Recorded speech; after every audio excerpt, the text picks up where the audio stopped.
মই মৌসুমী আৰু এই মুহূৰ্তত আমি নিৰ্বাচনৰ কিছু খবৰ দিবলৈ লৈছো যেহেতু বিটিআৰৰ নিৰ্বাচন ইতিমধ্যে আহি আছে 22 সেপ্টেম্বৰত অনুষ্ঠিত হ'ব আৰু এতিয়া যেহেতু প্ৰচাৰ অভিযান খুব তুংগত চলিছে আৰু প্ৰচাৰ অভিযান বিজেপি মিত্ৰ জোটৰ যি দল আছে তেওঁলোকে প্ৰচাৰ চলাইছে আনফালে বিৰোধী দলসমূহে আৰু বিপিএফে এইবাৰো তেওঁলোকে দাবী কৰিছে যে বিটিআৰ এইবাৰো তেওঁলোকৰে হ'ব সেই দাবী কৰিছে হাগ্ৰামা মহিলাৰীয়ে আৰু ইতিমধ্যে প্ৰচাৰ অভিযান যথেষ্ট তুংগত উঠিছে কাৰণ মাত্ৰ কেইটামান দিন বাকি আছে নিৰ্বাচনলৈ দুৰ্গা পূজাৰ পূৰ্বে নিৰ্বাচন অনুষ্ঠিত হ'ব আৰু তাৰ পূৰ্বে ফলাফল ঘোষণা হ'ব দুৰ্গা পূজাৰ মাত্ৰ দুটা দিন পূৰ্বে ফলাফল ঘোষণা হ'ব কাৰণ 22 সেপ্টেম্বৰত যেহেতু নিৰ্বাচন অনুষ্ঠিত হ'ব 26 সেপ্টেম্বৰত ফলাফল ঘোষণা হ'ব গতিকে তাৰ বাবে এতিয়া সকলো দলে প্ৰত্যেকটো দলেই খুব জোৰদাৰ প্ৰচাৰ অভিযান চলাইছে আৰু সকলোৱে তাত নিজৰ যেহেতু গুৰি মজবুত কৰিবলৈ বা ভোটাৰ ৰাজ্যক আকৰ্ষিত কৰিবৰ বাবে বিভিন্ন ধৰণে তেওঁলোকে প্ৰচাৰ অভিযান চলাইছে ৰাজ্যৰ মাজলৈ গৈছে বিশাল জনসভা সম্বোধন কৰিছে আৰু আজি ঠিক তেনে এখন সভাত দিহিৰা পৰিষদীয় সমষ্টিৰ যি দুমনি সেই দুমনিত আজি প্ৰচাৰ অভিযান চলাবলৈ গৈছিল হাগ্ৰামা মহিলাৰী আৰু হাগ্ৰামা মহিলাৰীয়ে বিশাল জনসভাত তেওঁ যেহেতু প্ৰচাৰ অভিযান চলাবলৈ গৈছিল আৰু প্ৰচাৰ চলাই তেওঁ ব্যতিক্ৰমী ধৰণে তাত কিছু প্ৰচাৰ চলাইছে ৰাইজৰ মাজলৈ গৈছে আৰু ৰাইজৰ মাজত গৈ ৰাইজক খুদিছে যে এবাৰ ভোট কাক দিব আপোনালোকে এই ধৰণে তেওঁ ব্যতিক্ৰমী ধৰণে ৰাইজৰ মাজতে গৈ তেওঁ প্ৰচাৰ চলাইছে আৰু তাৰ মাজতে তেওঁ এটা কথা কৈছে যে যিটো কথাই সকলোকে আসলতে তেওঁ যি সাংবাদিকৰ সৈতে তেওঁ যেতিয়া বাৰ্তালাপ কৰিছিলে তেওঁ কৈছে যে এইবাৰ তেওঁৰ হাতত নিৰ্বাচন খেলিবলৈ পইচা নাই নিৰ্বাচন খেলিবৰ বাবে যেহেতু ধন নাই হাগ্ৰামাৰ হাতত সেইবাবে এইবাৰ কি কৰিছে হাগ্ৰামা মহিলাৰীয়ে তেওঁ মাটি বিক্ৰী কৰিব লগা হৈছে আৰু মাটি বিক্ৰী কৰি পোৱা যি ধন সেই ধনেৰেহে তেওঁ এইবাৰ নিৰ্বাচন খেলিব লগা হৈছে হেলিকপ্টাৰৰ যি খৰচ সেই খৰচ উলিয়াব লগা হৈছে হাগ্ৰামা মহিলাৰীয়ে আৰু সেই কথা তেওঁ উল্লেখ কৰিছে তেওঁ কৈছে যে গুৱাহাটীত তেওঁৰ মাটি আছিল আৰু সেই মাটিখিনি তেওঁ এই নিৰ্বাচনৰ বাবে বিটিআৰ নিৰ্বাচনৰ বাবে তেওঁ বিক্ৰী কৰিব লগা হৈছে আৰু সেই মাটিখিনি বিক্ৰী কৰি তেওঁ 22 কোটি টকা লাভ কৰিছে আৰু সেই 22 কোটি টকাৰে তেওঁ নিৰ্বাচন খেলিব লগা হৈছে হেলিকপ্টাৰৰ যি খৰচ সেই খৰচ তেওঁ উলিয়াব লগা হৈছে আৰু তেওঁ ইয়াৰ মাজত এই কথাটো কৈছে যে যেহেতু ৰাইজে তেওঁলোকক যথেষ্ট ভাল পায় গতিকে এইবাৰো বিপিএফৰ চৰকাৰ হ'ব আৰু সেইবাবে তেওঁ নিজৰ মাটি বিক্ৰী কৰি হলেও গুৱাহাটী মহানগৰীত থকা তেওঁৰ যি ভূমি সেই মাটি বিক্ৰী কৰি 22 কোটি টকা তেওঁ পাইছে আৰু সেই 22 কোটি টকাৰে নিৰ্বাচন খেলিছে নিৰ্বাচনত অৱতীৰ্ণ হৈছে নিৰ্বাচনৰ যিখিনি খৰচ সেই খৰচখিনি উলিয়াইছে আৰু নিৰ্বাচনত ইফালৰ পৰা সিফাললৈ যাওঁতে যেহেতু হেলিকপ্টাৰৰ যি খৰচ সেইখিনি তেওঁ উলিয়াইছে বুলি মন্তব্য কৰিছে গতিকে তেওঁৰ মুখেৰে আমি শুনিলওঁ হাগ্ৰামা মহিলাৰীয়ে নিৰ্বাচনী প্ৰচাৰ সভা চলাবলৈ গৈ প্ৰচাৰ সভাত তেওঁ জনগণৰ সন্মুখত তেওঁ কি কথানো কৈছে এই সন্দৰ্ভত আমি শুনি ল'ব বিচাৰিছো তেওঁৰ মুখেৰে কি কৈছে হাগ্ৰামা মহিলাৰীয়ে শুনি লওক আপোনালোকৰ উৰাজাহাজত টোটাল কিমান উৰাজাহাজ আবার দিবই পারা নাই ভাড়া আর ভুটি থাকে ড্রাইভারক ভুটকশন মই পয়সা দিব পারছি নাকি ভাড়া তেল ভরা পয়সাটো দিছে আইছে মই মাটি যে বিক্রি করছে তো খেল আছে 22 কোটি টাকার মাটি বিক্রি করছে মই এই গুয়াহাটিতে এটি আপনাকে হিসাব লইছে এটি যে তেল ভরা আছে লয়া না লন্টো কি হেমন্ত সর্বানন্দ ফ্রল লব মোদী ফ্রল লব ভালো লম মই মাটি কিমান বিক্রি কৰি আছে 4.5 বিঘা মান হব 22 কোটি বিরাট দাম স্যার ইপিপিএল প্রার্থী অভাব হইছে নেকি জামিনিমত আসলে এমএলএ বিলাকক প্রার্থিত্ব প্রদান কৰিছে ইপিপিএল প্ৰাৰ্থী অভাব হইছে পাৰ্টি অবশ্যই নাই এটা নেতাটো চন্দন আৰু খাম্পা আপোনালোকৰ উৰাজাহাজত টোটাল কিমান উৰাজাহাজ আবার দিবই পারা নাই ভাড়া আর বুদ্ধি থাকে পয়সা আছে মিছা কথা হয়েছে ড্রাইভারক ভুটকশন মই পয়সা দিব পারছি নাকি ভাড়া তেল ভরা পয়সাটো দিছে আইছে কোনে দিয়ে মই মাটি যে বিক্রি করছে ওটাতে খেল আছে 22 কোটি টাকার মাটি বিক্রি করছে মই এই গুয়াহাটিতে এটি আপনাকে হিসাব লৈছে এটি দি তেল ভরা আছে লয়া না লন্টো কি হেমন্ত সর্বানন্দ ফেরও লব মোদী ফেরও লব ভালো লম মই মাটি কিমান বিক্রি কৰি আছে 4.5 বিঘামান হব 22 কোটি বিরাট দাম প্রার্থী অভাব হয়েছে নাকি জামিনিমত আসলে এমএলএ বিলাকক প্রার্থিত্ব প্রদান করছে ইউপিপিএলৰ প্ৰাৰ্থী অভাব হয়েছে নাই আৰু সেয়া আছিলে হাগ্ৰামা মহিলাৰ মন্তব্য যে তেওঁ নিৰ্বাচন খেলিবলৈ মাটি বিক্ৰী কৰিব লগা হৈছে গুৱাহাটীত থকা তেওঁৰ মাটি বিক্ৰী কৰি আজি 22 কোটি টকা লাভ কৰিছে আৰু সেই 22 কোটি টকাৰে নিৰ্বাচন খেলিব লগা হৈছে যেহেতু তেওঁৰ হাতত ধন নাই আৰু সেই মন্তব্য যথেষ্ট আজি চৰ্চা লাভ কৰিছে হাগ্ৰামা মহিলাৰ সেই মন্তব্যই আৰু তাৰ লগতে যেহেতু নিৰ্বাচনলৈ মাজত মাত্ৰ কেইটামান দিন বাকি আছে গতিকে প্ৰত্যেকটো ৰাজনৈতিক দলে এতিয়া জোৰদাৰ প্ৰচাৰ অভিযান চলাইছে আৰু সেই সময়তে দেখা গৈছে যে প্ৰত্যেকটো দলে নিজৰ জোৰ দেখুৱাবলৈ তাত চেষ্টা কৰিছে কাৰণ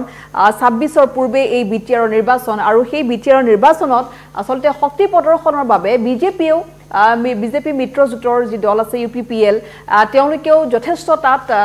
যেহেতু নিজৰ শক্তি প্ৰদৰ্শনৰ বাবে চেষ্টা কৰিছে ৰাজ্যৰ ভোটাৰ ৰাজ্যক আকৰ্ষিত কৰিবৰ বাবে চেষ্টা কৰিছে বিভিন্ন ধৰণে নতুন নতুন কৌশল নতুন নতুন ৰণকৌশল তেওঁলোকে লৈছে মুঠৰ ওপৰত যিকোনো প্ৰকাৰে সেই যি 40টা সিট আছে তাত সেইখিনি দখল কৰিব লাগে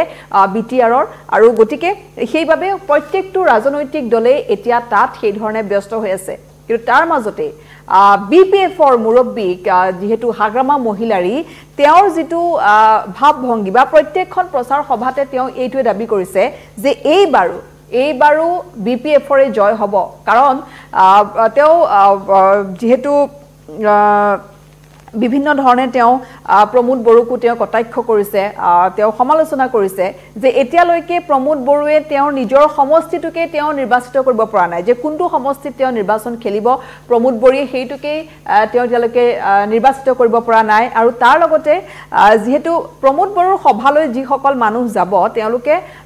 500 টকাৰ বিনিময়তহে সেই লোকসকল মিটিংলৈ যাব তেওঁলোকে 500 টকাটোৰ কাৰণে কিন্তু তাত ভোট নিদিয়ে সেইটো দাবী কৰিছে হাগ্ৰামা মহিলাৰীয়ে আৰু তেওঁ এই কথাটো কৈছে যে এইবাৰো কিন্তু চৰকাৰ বিপিএফৰে হ'ব গতিকে ৰাইজে তেওঁলোকক ভাল পায় যথেষ্ট মৰম কৰে আৰু সেইভাবে প্ৰত্যেকখন নিৰ্বাচনী সভাতে দেখা গৈছে যে যথেষ্ট সংখ্যক লোক যথেষ্ট লোকৰ সমাগম হোৱা দেখা গৈছে আৰু সেইভাবে এইবাৰ বিপিএফৰে জয়ী হ'ব গতিকে প্ৰমোদ বড়োক তেওঁ যথেষ্ট সমালোচনা কৰিছে কটাক্ষ কৰিছে বিভিন্ন কথাৰে গতিকে এই ধৰণে এতিয়া ইটো ৰাজনৈতিক দলে হিটো ৰাজনৈতিক দলক তেওঁলোকে কথাৰে কটাকটি কৰি বিভিন্ন ধৰণে ৰাইজৰ মন জয় কৰিবলৈ ভোটাৰ ৰাইজৰ মন জয় কৰিবলৈ চেষ্টা কৰিছে গতিকে যেটো হাগ্ৰামা মহিলাৰী দাবী যে এইবাৰো বিপিএফৰে চৰকাৰ গঠন হ'ব তেওঁ সেই কথা নিৰ্বাচনী সভাত গৈ তেওঁ সেই কথা দাবী কৰিছে গতিকে কি কৈছে তেওঁ আমি পুনৰ সেই ভাষ্য আপোনালোকক শুনাই ল'ব বিচাৰিছো জিকাটো আমি মানে একদম খাটাং শিওৰ বলে আমি ধৰব পাৰোঁ যেহেতু ঢেৰা সমষ্টি মিটিং কৰা সময়ত ইমানবাৰ মই মিটিং কৰিছোঁ আগৰ দিনত এনেকুৱা মই পাব্লিক গেদাৰিং পোৱা নাছিলোঁ আৰু আজি সকলো জাতিয়ে আহিছে ইয়াত আদিবাসী আছে অসমীয়া আছে আৰু মুছলিম আছে বড়ো আছে গোৰ্খা আছে আৰু নাথ যোগী এনেকুৱা গাৰো ৰাভা সকলো জাতিয়ে ইয়াত উপস্থিত আছে তো আমি ইয়াৰ পৰা ধৰিব পাৰোঁ যে সকলো জাতিয়ে আমাৰ বিপিএফক ভাল পায় আৰু সকলো শ্ৰেণীৰ মানুহে আমাৰ দলত মানে ভোট দি পেলাই জয়যুক্ত কৰিব বুলি আমি আজিৰ দিনত ক'ব পাৰোঁ গতিকে আমাৰ চৰকাৰ ছেপ্টেম্বৰ লাষ্টৰ পৰা হ'ব আমাৰতো বিপিএফ দল মইতো বেলেগ দলৰ কি ক'ম নাই ক্ষতি নকৰে আমাৰ কোনো দলে ক্ষতি কৰিব নোৱাৰে না কংগ্ৰেছ না বিজেপি না মুঠতে ইউপিপিএলটো আজি আপোনালোকে চাওক ইউপিপিএলে আজি মানে কেণ্ডিডেট সেইদিনা 18জন ডিক্লেয়াৰ দিছে প্ৰমোদ বড়ো নিজৰ সমষ্টিটোত আজিলৈকে ঠিক কৰিব পৰা নাই ছেকেণ্ড লিষ্টটো আহিব ডেট খোৱা নাযায় না ক'লে বিৰাট হাংগামা হয় সেইকাৰণে আমি আৰামত দিম কিন্তু প্ৰমোদ বড়াই কৈছে আপোনাৰ মিছন ভিজন নাই সেই মই এইবিলাক বুজি নাপায় প্ৰমোদ বড়োৰ নিচিনা খেলা মেলা দি পেলাই মই টাইম পাছ কৰা মানুহ নহয় আমি কাম কৰিম কিন্তু বিপিএফৰ মিটিঙত নাচ গানে বেছিকৈ দেখুওৱা বুলি কৈছে আমাৰতো ফূৰ্তি কৰিব লাগিব যিহেতু আমি চৰকাৰ গঠন কৰিবই এইটোতো ফূৰ্তি নকৰিলে কেনেকৈ আগতো কৰিছে আৰু সেই ভাষ্য শুনিছে যে হাগ্ৰামা মহিলাৰীয়ে নিৰ্বাচন সন্দৰ্ভত তেওঁ কি মন্তব্য কৰিছে এইবাৰো বিপিএফে জয়ী হ'ব বিটিআৰ নিৰ্বাচনত সেই দাবী ইতিমধ্যে হাগ্ৰামা মহিলাৰীয়ে কৰিছে আৰু সেইবাবেই তেওঁ যেহেতু নিৰ্বাচনত তেওঁ জয়ী হ'ব বুলি তেওঁ দৃঢ় বিশ্বাসী আৰু সেইবাবে নিৰ্বাচনৰ বাবে তেওঁৰ হাতত ধন নথকাৰ বাবে নিজৰ মাটিখিনি গুৱাহাটী মহানগৰীত থকা তেওঁৰ মাটি 4.5 বিঘা যি মাটি আছিলে সেই 4.5 বিঘা মাটি তেওঁ বিক্ৰী কৰিছে 22 কোটি টকাত আৰু সেই মাটি বিক্ৰী কৰি তেওঁ নিৰ্বাচনত তেওঁ খৰচৰ বাবে সেই মাটি বিক্ৰী কৰিছে হেলিকপ্টাৰ যেহেতু বিভিন্ন ঠাইলৈ তেওঁ প্ৰচাৰৰ বাবে হেলিকপ্টাৰত গৈছে আৰু সেই হেলিকপ্টাৰৰ যি খৰচ সেই হেলিকপ্টাৰৰ খৰচ বহন কৰিবৰ বাবে সেই মাটি 4.5 বিঘা মাটি তেওঁ বিক্ৰী কৰিছে আৰু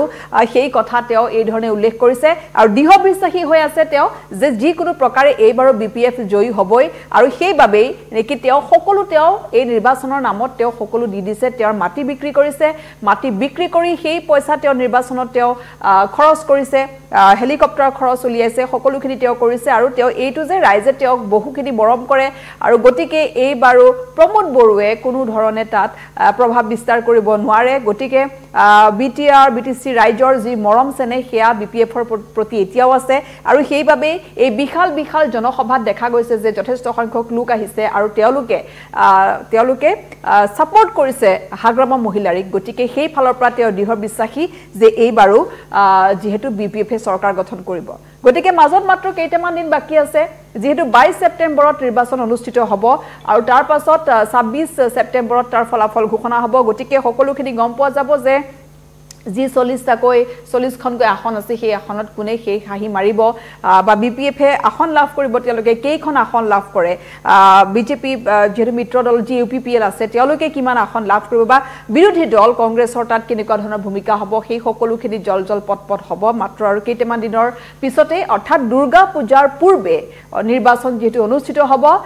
দুৰ্গা পূজাৰ 2টা দিনৰ পূৰ্বে ফলাফল ঘোষণা হ'ব গতিকে এই হাগ্ৰামা মহিলাৰীৰ এই যি দাবী সেয়া কিমান দূৰ সঁচা হয় তেতিয়া সকলোখিনি গম পোৱা যাব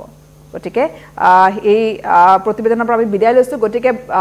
দৰ্শকসকল চাই থাকিব আমি নিৰ্বাচনী প্ৰতিটো আপডেট যেহেতু আপোনালোকক দি আছো গতিকে নতুন প্ৰত্যেক দিনে আপডেট কি থাকে আমি সেয়া লৈ পুনৰ আহিম এই মুহূৰ্তত ধন্যবাদ